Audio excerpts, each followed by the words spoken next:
Chemical fertilisers एवं पौधे संरक्षण रसायनों के दुष्प्रभाव से स्वास्थ्य पर पड़ रहे विपरीत प्रभाव की रोकथाम के लिए नेशनल नेचुरल फार्मिंग मिशन के अंतर्गत कृषकों को दिए जा रहे संबल में वृद्धि करते हुए आगामी वर्ष 2,50,000 किसानों को अनुदान दिए जाने की घोषणा करती हूँ।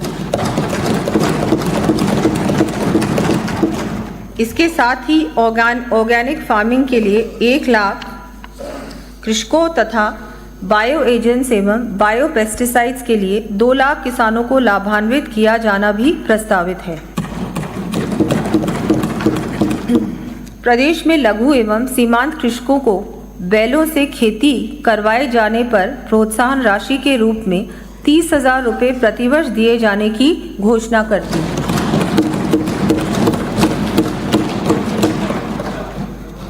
साथ ही ऐसे किसान साथियों को गोबर गैस प्लांट लगाने के लिए सब्सिडी भी दी जानी प्रस्तावित है।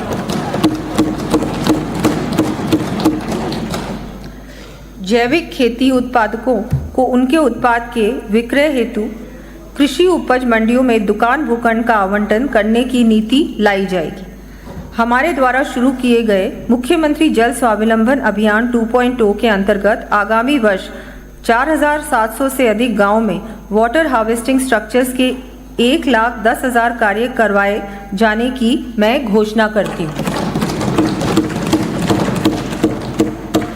इन पर 2,700 करोड़ रुपए व्यय किए जाने प्रस्तावित हैं।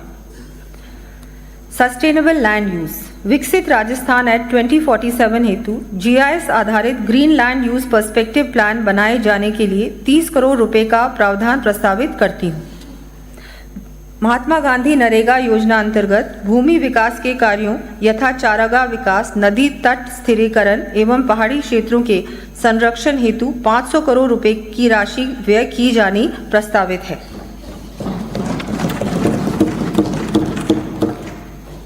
राज्य के शहरी क्षेत्रों में ग्रीन लंग्स के विकास तथा नॉइज पोल्यूशन के मिटिगेशन हेतु जोन्स का आइडेंटिफिकेशन एवं प्लानिंग कर आवश्यकता अनुसार हेतु आगामी वर्ष 45 करोड़ रुपए व्यय किए जाने प्रस्तावित हैं। ग्रीन एनर्जी राज्य में अक्षय ऊर्जा के उत्पादन में सतत वृद्धि को सुनिश्चित करने के साथ ही सौर उपकरणों के निरंतर बढ़ते उपयोग को ध्यान में रखते हुए सोलर दीदी के रूप में नवीन मानदेय कैडर बनाया जाना प्रस्तावित है। प्रथम चरण में आगामी वर्ष स्वयं सहायता समूह की 25,000 महिलाओं को सोलर दीदी के रूप में प्रशिक्षित किया जाएगा। प्रदेश के समस्त राजकीय कार्यालयों को सौर ऊर्जा से जोड़ने के साथ ही अब PHED के पंपिंग स्टेशंस को भी हाइब्रिड एन्युटी मॉडल पर सौर ऊर्जा से जोड़ा जाना प्रस्तावित है।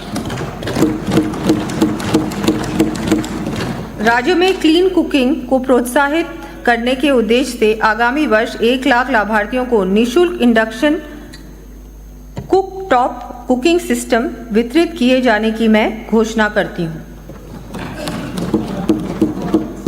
Recycling and waste disposal circular economy के व्यापक प्रसार के लिए Rajasthan circular economy incentive scheme 2025 लाई जाने की घोषणा करती हूँ। इस स्कीम के माध्यम से रिसाइकलिंग रीयूज के क्षेत्र में R&D के लिए 2 करोड़ रुपए तक अनुदान दिया जाएगा। सर्कुलर इकोनॉमी के क्षेत्र में कार्यरत MSMEs तथा स्टार्टअप्स को विभिन्न योजनाओं में दिए जा रहे ऋण अनुदान में 0.5% की अतिरिक्त छूट प्रदान की जाएगी। प्रदेश में 15 वर्ष से पुराने वाहनों का उपयोग निश्चित करने तथा नई टेक्नोलॉजी के प्रदूषण रहित वाहनों के उपयोग का प्रोत्साहित करने हेतु राजस्थान व्हीकल स्क्रैप पॉलिसी लाया जाना प्रस्तावित है।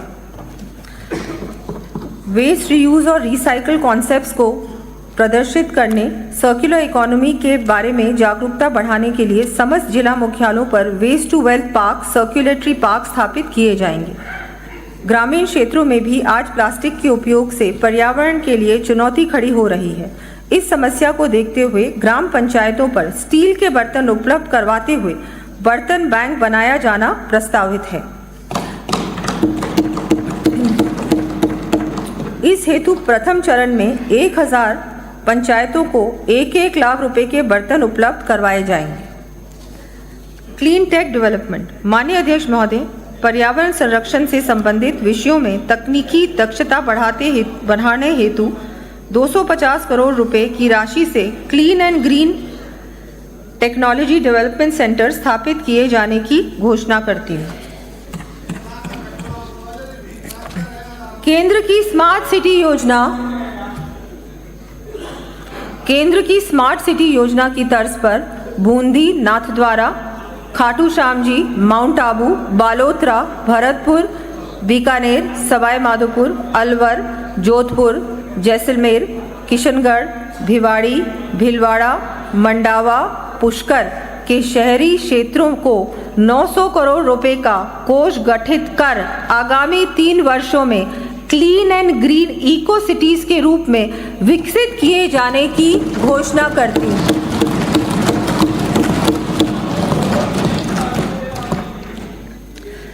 Green audit. प्रदेश को हरित राजस्थान बनाए रखने हेतु सतत प्रगति हो, इस हेतु आगामी वर्ष सार्वजनिक एवं निजी क्षेत्र में विषय विशेषज्ञों के माध्यम से ग्रीन ऑडिट कराने के लिए 35 करोड़ रुपए का प्रावधान करने की घोषणा करती हूँ। Capacity building, education, skilling. राज्य में सतत विकास लक्ष्यों SDGs के इम्प्लीमेंटेशन में आने वाली कमियों की पहचान करने तथा सतत विकास लक्ष्यों को वर्ष 2030 तक त्वरित गति से प्राप्त करने के लिए sustainable development goals coordination and acceleration centre स्थापित किया जाएगा।